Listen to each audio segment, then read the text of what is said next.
March 17, 1943. 55 hours, somewhere over the blistering emptiness west of Mareth, Tunisia. The P-40 Iwahawk is shaking itself apart. Oil spatters the canopy like black rain. The engine coughs, snarls, then drops into a sick, uneven rhythm that every pilot knows means one thing: she's dying. Inside the cockpit, Lieutenant Jack Rawlins fights the stick with both hands, sweat stinging his eyes, desert sun blazing through the glass. He's barely 50 miles from home base, but he might as well be 1,000. A P-40 that can't climb is a P-40 that won't survive. Below him, the Sahara stretches out like a burning ocean. Nothing but dunes, heat haze, and the faint trace of his squadron heading home without him. "Come on, sweetheart, hold together," he mutters, as if the airplane can hear him. The Wahawk doesn't. A metallic groan rips through the fuselage. Something snaps. The nose dips. Jack feels the vibration through his boots, the kind that usually means you'll be bailing out in about 10 seconds. But he doesn't bail.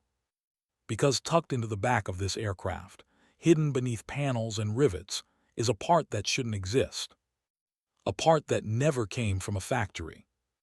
A part built in a dusty canvas tent by a man with grease-blackened fingers and a stubborn refusal to let his squadron die. SGT Tom Whitaker. The mechanic nobody outside the unit ever hears about. Right now, that homemade part is the only reason Rawlins, P-40, hasn't turned into a fireball. He coaxes the plane lower, riding a dying engine toward a thin gray line on the horizon, the airstrip at El Adem. Wind tears at the canopy. The desert floor rises fast. Another cough. Another drop in power. The Wahawk sinks into a glide. Rawlins grits his teeth. "If this thing holds for 2 more minutes, I'll buy Tom a damn medal myself." It's not bravado. Everyone in the 57th Fighter Group says the same thing. Because when the supply lines collapsed, when the desert rusted parts faster than they could be delivered, when 13 P-40s sat grounded in the sand, gutted like skeletons, Tom didn't wait for help. He made it. And what he made kept these men alive. Rawlins levels the wings barely. The landing gear groans as it drops. Sand whips across the runway. He's seconds from impact. The engine gives one last shuddering cough and silence. The propeller freezes mid-rotation. Jack Rawlins is now flying a 2-ton, engine-dead bullet toward a landing that should be impossible at this speed. But as the wheels slam the ground, throwing sand in every direction, as the tail sways and the wings wobble and survival becomes a coin toss, the plane holds together. Barely. Breathless, Rawlins skids to a stop. Dust swallows everything. For a moment there is no sound. Then through the settling haze, a figure runs toward the plane. Bare head, oil-stained shirt, wrench still in his hand. Tom Whitaker. He's sprinting like he already knows what broke and how he'll fix it. Rawlins climbs out, shaking, staring at the mechanic like he's some kind of desert sorcerer. "You saved my life," he gasps. Tom shrugs, wiping sweat and sand from his face. "Not yet," he says. "You're gonna tell me what that noise was." Rawlins laughs weakly, but Tom isn't smiling. Because he knows what's coming. He knows what this failure means. He knows the squadron is running out of parts, and he's running out of miracles. And tomorrow morning, 12 more P-40s are scheduled to take off into skis crawling with German fighters. How do you keep a squadron alive when your planes are falling apart? Whitaker already has a plan. And it's the kind of plan that will push him far beyond the manual, the rulebook, and the line between ingenuity and madness. The mechanic who refused to lose. The desert evening settles over El Adem like a heavy blanket, orange light fatting into gray, wind carrying the smell of dust, hot metal, and burned aviation fuel.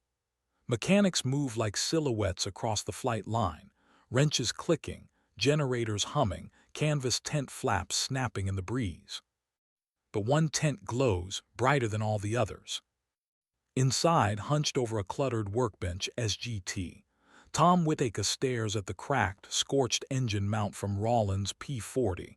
His jaw is tight. His hands are steady. The lantern above him flickers with every gust of wind. He doesn't hear the other mechanics whispering outside the tent. He doesn't hear Rawlins telling the squadron commander that his engine, held together by miracles. He hears only the faint metallic ping as he taps the fracture with a file. This isn't just metal to him. It's a death sentence waiting to happen. Tom closes his eyes for a moment, imagining the stress forces, the vibration patterns, the desert heat warping the structure. He traces a finger along the crack. "Too thin," he mutters, "too damn thin for this heat." There should be a crate of reinforcement plates. There should be new mounts. There should be replacement hardware. But weeks earlier, when Rommel's counterattack cut the Allied supply routes, the trucks never arrived. The squadron commander called it temporary.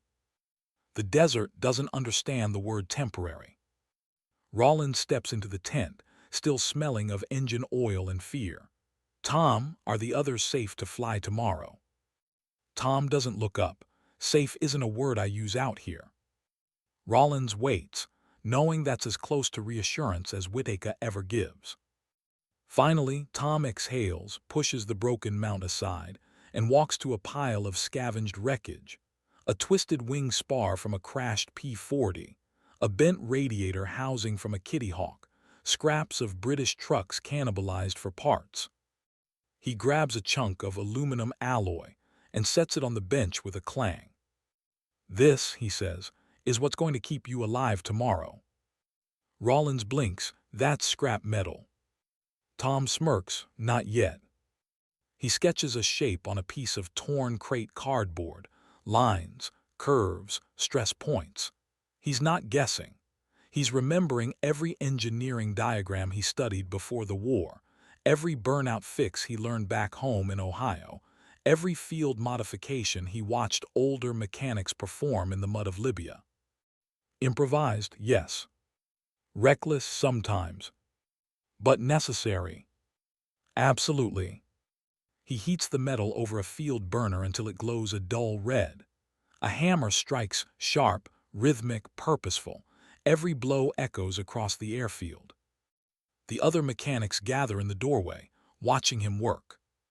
"Is he really doing it again?" one whispers.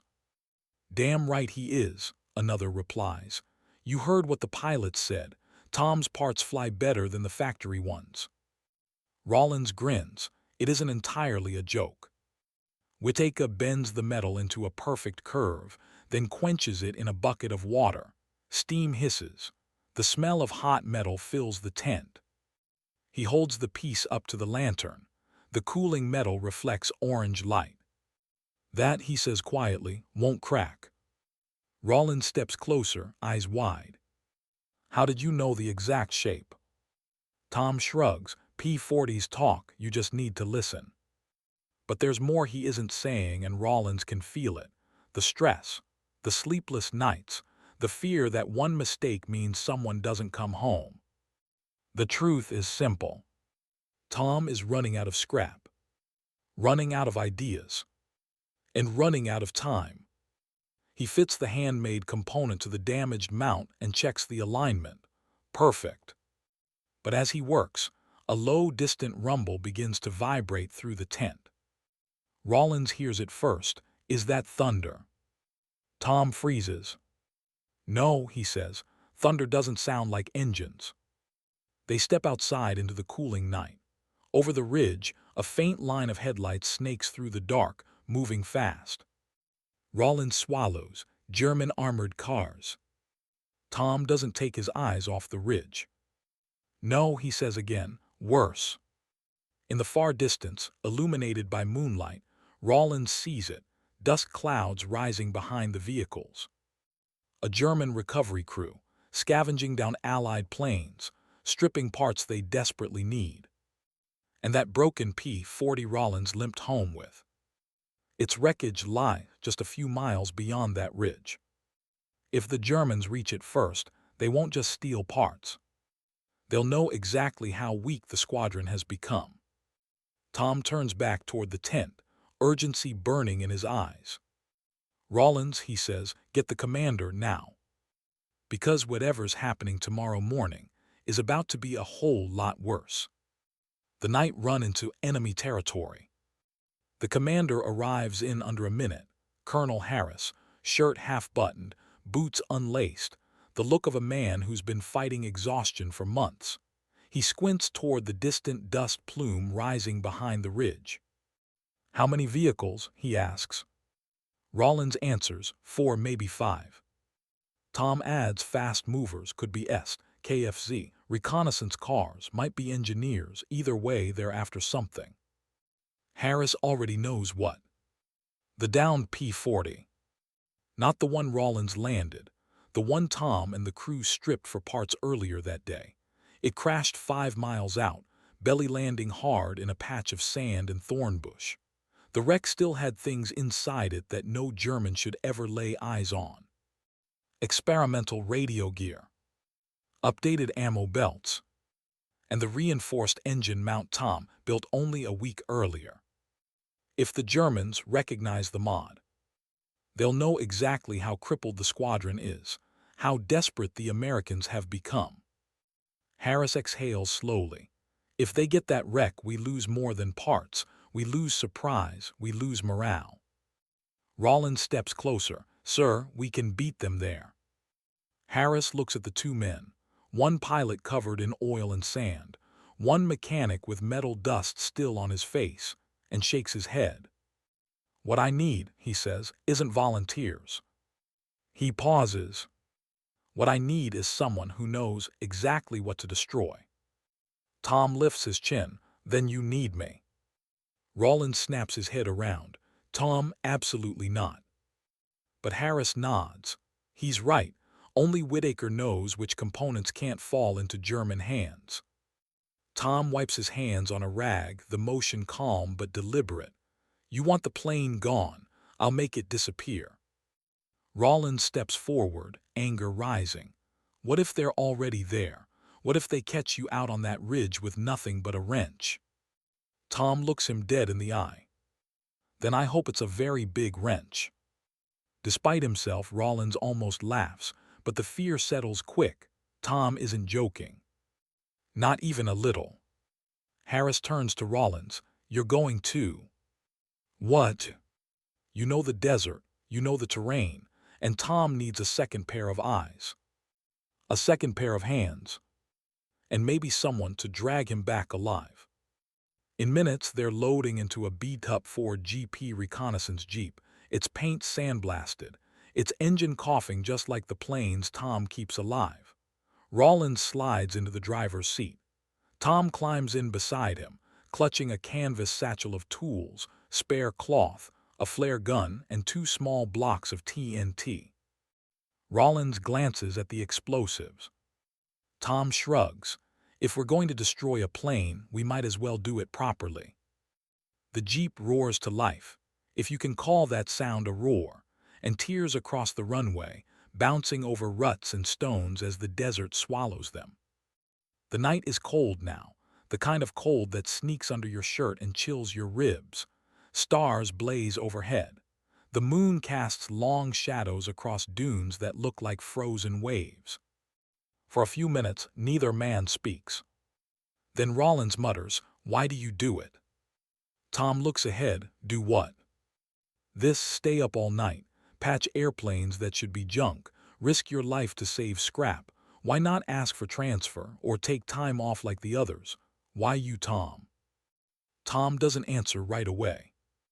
When he finally does, the words are quiet. Because every time one of those planes takes off, a man I knew yesterday is going to die if I get something wrong.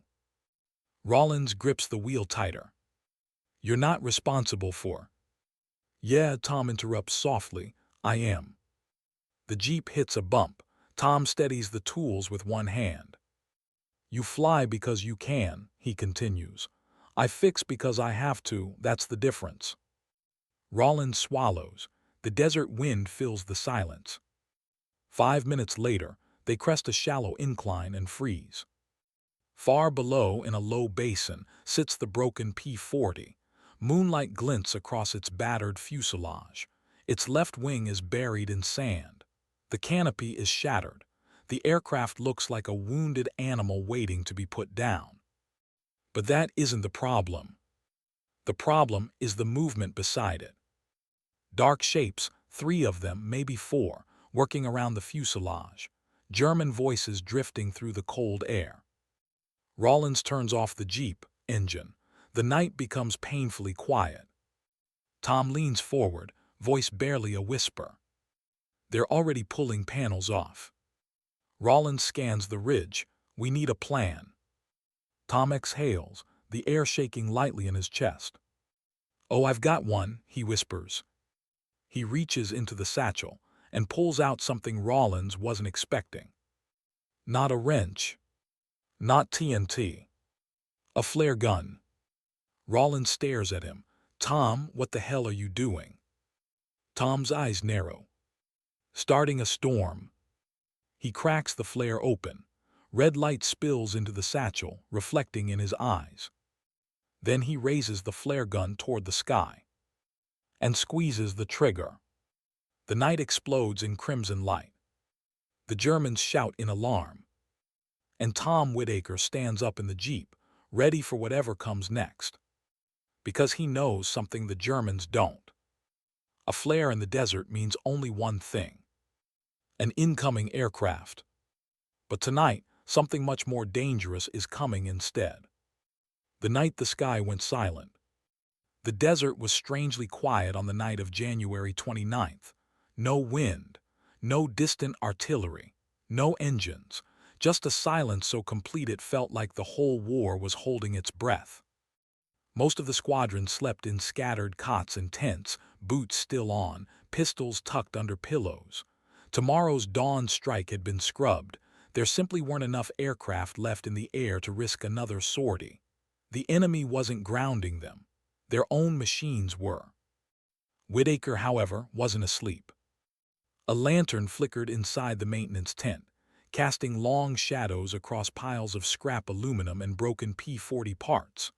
The place looked less like a workshop now, and more like an apothecary of metal, rows of bent linkages, carved blocks, hammered plates, all sorted by size and potential usefulness. Tom hunched over a makeshift bench, sweat beading on his forehead despite the cold. He was machining a new throttle assembly sleeve by hand. No mill, no lathe, just a clamp, a file, a hacksaw blade worn down to a whisper, and a measuring caliper with a cracked lens. Every few minutes he paused, blew away the filings, then held the part up to the lantern light. His eyes were red. His fingers trembled from hours of pressure. But he didn't stop, because he knew what he hadn't said out loud. If this piece failed in the air, the pilot wouldn't get a second chance. And the man who needed it tomorrow was First LT. Jack Hawkeye Erskine, the same pilot who'd once dragged Whitaker behind a sand berm during a strafing run. The kind of favor a mechanic doesn't forget. A distant rumble rolled through the dark. At first Whitaker thought it was thunder. Then he realized it was. It was boots. Dozens of them. Voices broke the quiet, officers calling orders, pilots stumbling from tents. The lantern shook on its hook as the earth trembled again. Tom turned, squinting into the night outside. 2 British dispatch riders tore into camp, engines screaming, tires spraying sand. They skidded to a stop so violently that one nearly toppled. The nearest rider ripped off his goggles. German armor broke through at City Mufta, he shouted. They'll be on this airfield by morning. The entire squadron froze. A dozen thoughts hit Whitaker at once. If they had to evacuate. If the P-40s needed to fly.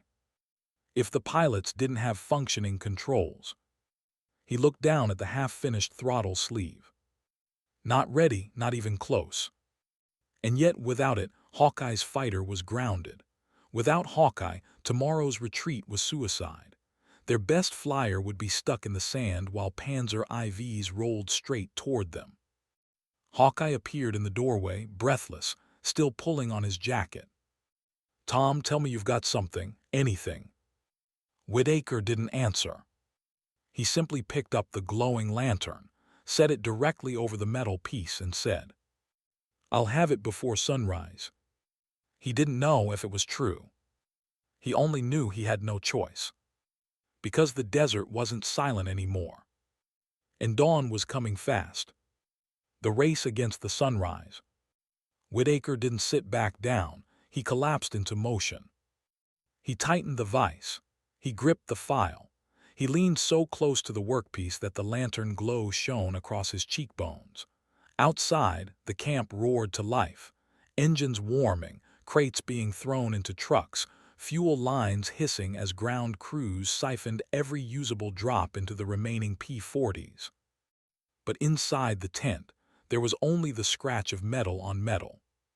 Slow, steady, relentless. Every few strokes, Tom dipped his fingers in a tin of oil and rubbed a thin coat onto the throttle sleeve. The metal heated quickly from friction, almost too hot to hold, but he didn't stop. He didn't even look away when the flap of his tent burst open. "Tom, they need all hands," SGT Barlow barked. "We've got to pull chocks soon, you hearing me?"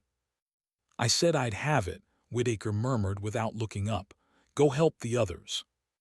Barlow hesitated, then left. He'd seen that look before. Whitaker wasn't working, he was fighting.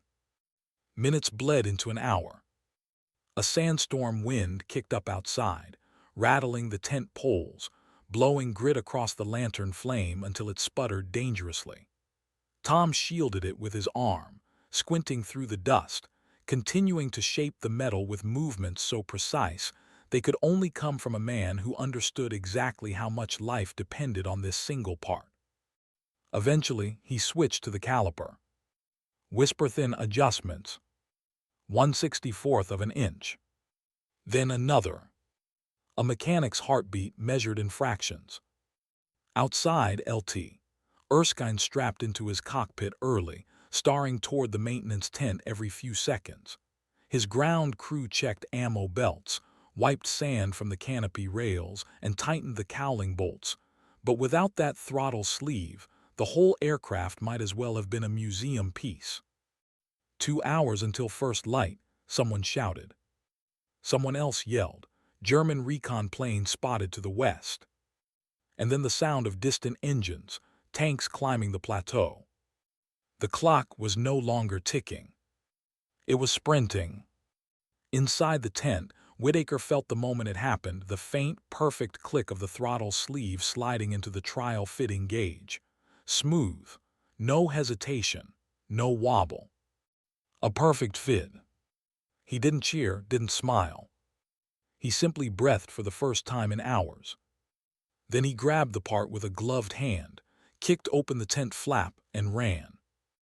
The cold air hit him like a fist, but he sprinted across the sand anyway, boots slipping, sweat freezing on his neck.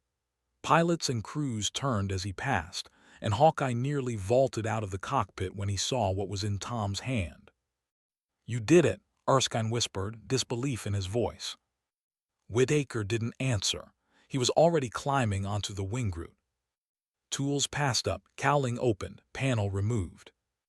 His hands moved with mechanical certainty. Install the sleeve, align the linkage, secure the screws, test the throttle arc. He barked for the primer switch. Hawkeye obeyed instantly. The engine coughed once, then roared awake, shaking the sand beneath them. The other P-40s joined it, one after another, the entire line erupting into sound. A wall of engines. A promise of survival. Barlow rushed over, breathless. "Tom, command says enemy armor is less than 30 minutes out." Hawkeye slammed the canopy shut. The squadron didn't have 30 minutes to plan. They had seconds to decide. Fly or die on the ground. And in the roar of the engines, Whitaker felt something shift, something he wouldn't fully grasp until later. This wasn't about one pilot anymore, or one part. It was about the entire squadron staying alive. And the battle that would decide that wasn't in the skis. It was already coming across the sand. The moment the desert held its breath, the first rays of dawn spilled over the desert, thin and pale, like a blade sliding across the horizon. But before the light fully formed, something else arrived with it, a low, metallic rumble that vibrated through the sand. German armor. Whitaker heard it even before he climbed down from Hawkeye's wing. It wasn't loud, not yet, but deep, a mechanical growl rolling up from the valley floor. The kind of sound that told you exactly what was coming long before you saw dust or silhouettes. Barlow jogged up beside him, helmet askew, eyes wide. "Tanks," he said, not a warning, a confirmation. "Multiple." Whitaker glanced toward the P-40s. Their propellers spun in perfect synchronization, nose cones pointing like clenched fists toward the pale sky. Every pilot was strapped in. Every aircraft was trembling with readiness. Except Tom wasn't in one. He was still on the ground. "You need to go," Hawkeye called over the engine noise, voice muffled behind the canopy glass. "Tom, get clear." But Tom didn't move.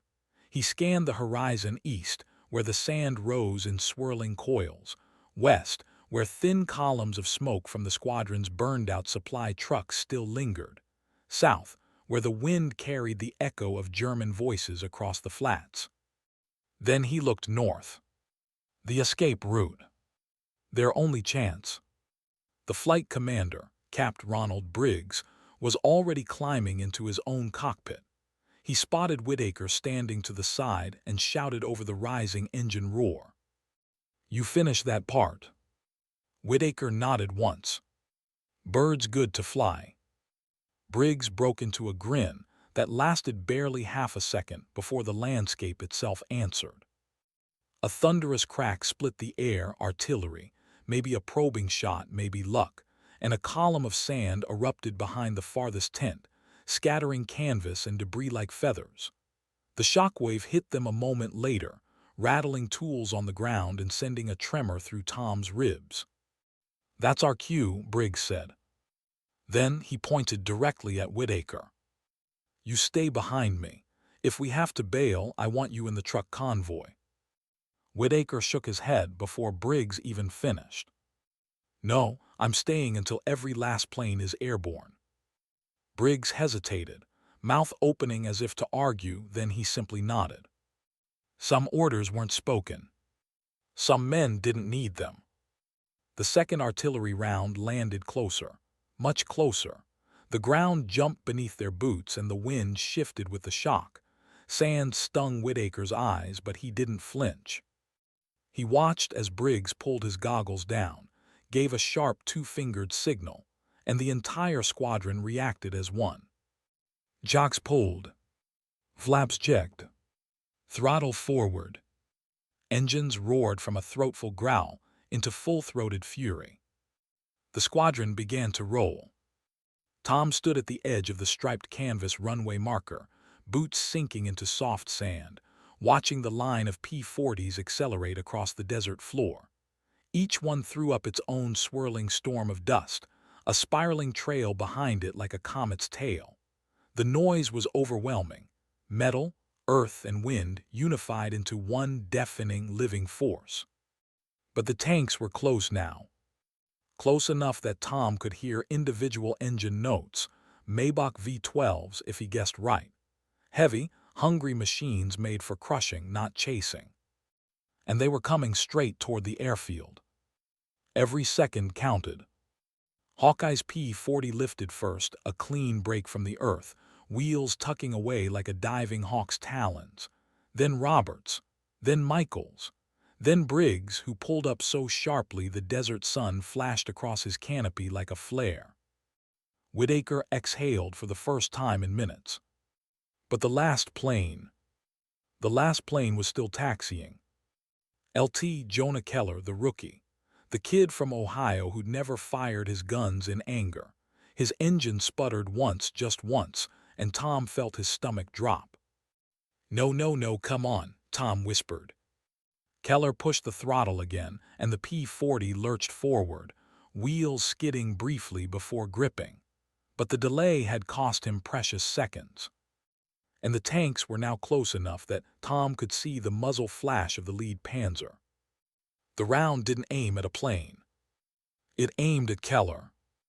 The shell hit short, thank God, but the explosion threw a wall of sand across the runway in front of Keller's aircraft, forcing him to veer slightly, dangerously, toward the rough edge of the strip.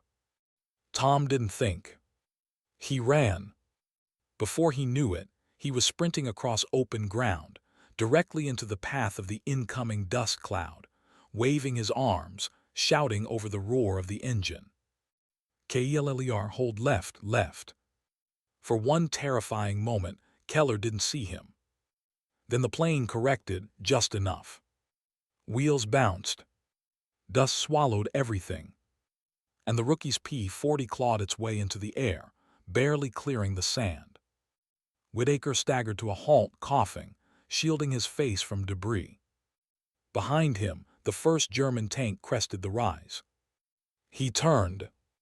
The squadron was airborne. Every last plane. But Whitaker was still on the ground. Alone. With the tanks closing in. The desert doesn't forget the ones who stay behind. The tanks crawled toward the airfield like metal beasts waking from a long sleep, their silhouettes sharpened in the rising sun, angular shapes cutting through the gold-washed haze. Whitaker felt the vibration in his boots before he heard the next shell leave the barrel. He ducked instinctively. The shell screamed overhead and detonated behind the mess tent. The blast punched the air like a giant's fist, ripping canvas into spinning shreds. Tom stumbled but didn't fall. He steadied himself, eyes fixed on the ridge where 3 more Panzers were emerging. But above him, the sky tore open. Hawkeye led the first dive, his P-40 roaring downward like a creature made of metal and vengeance. The sun flashed off the shark-mouth nose art right before he opened fire. The stream of .50 caliber rounds stitched across the lead tank's hull, sparks flying like a welder's torch. The squadron wasn't running. They were circling back. Whitaker's heart kicked hard. They weren't leaving him behind. But he knew what that meant.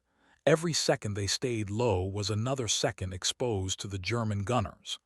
And Keller, the kid he'd saved, was now flying tighter and lower than any rookie had any business doing.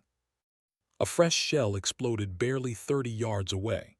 The shockwave knocked Tom sideways, sand filling his mouth and eyes.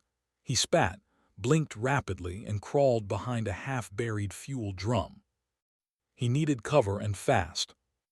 Across the airstrip he spotted the remains of an old revetment made of sandbags and scrap metal. He sprinted toward it, boots slipping, lungs burning. Machine gun rounds chewed the earth behind him, kicked up plumes of dust at his heels. He dove behind the broken wall and rolled onto his back, breath ragged.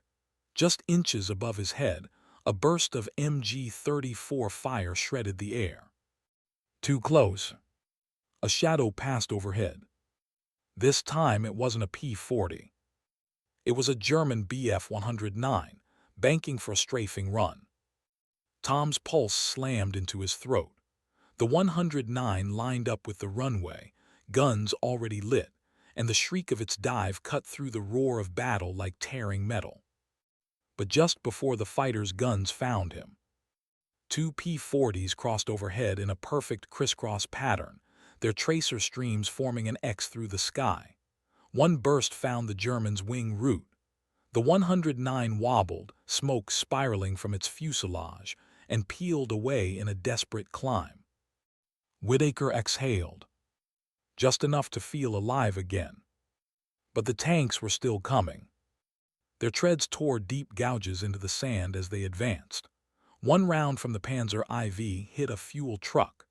The explosion blossomed outward with terrifying speed, a rolling fireball that forced Tom to shield his face as heat washed over the revetment. Pieces of burning rubber rained across the camp. This wasn't sustainable. The P-40s could harass the tanks, but they couldn't hold them forever, not without bombs, not without proper ammo loads. Whitaker needed to move. He needed a way out. He scanned the camp, searching for anything with wheels still intact. Most of the trucks were either burning or flipped. A Jeep lay half buried in the sand, a tire blown out, windshield shattered. But off to the east, a lone maintenance truck. Left running, left idling, probably by a crewman who panicked when the first shells fell. Tom didn't hesitate. He sprinted. The tanks fired again. The ground buckled under the barrage, sand erupting in violent columns. A chunk of shrapnel whirred past his ear, close enough he felt the heat of friction. He reached the truck, yanked the door open, and slammed himself inside. The keys were still in the ignition. He jammed the clutch. The engine coughed, a deep diesel rumble that sounded like salvation itself. Tom slammed it into gear. But he wasn't fast enough. In the rearview mirror, he caught sight of something worse than the tanks. German infantry. Dozens. Fanning out behind the armor, rifles raised. And running straight toward him.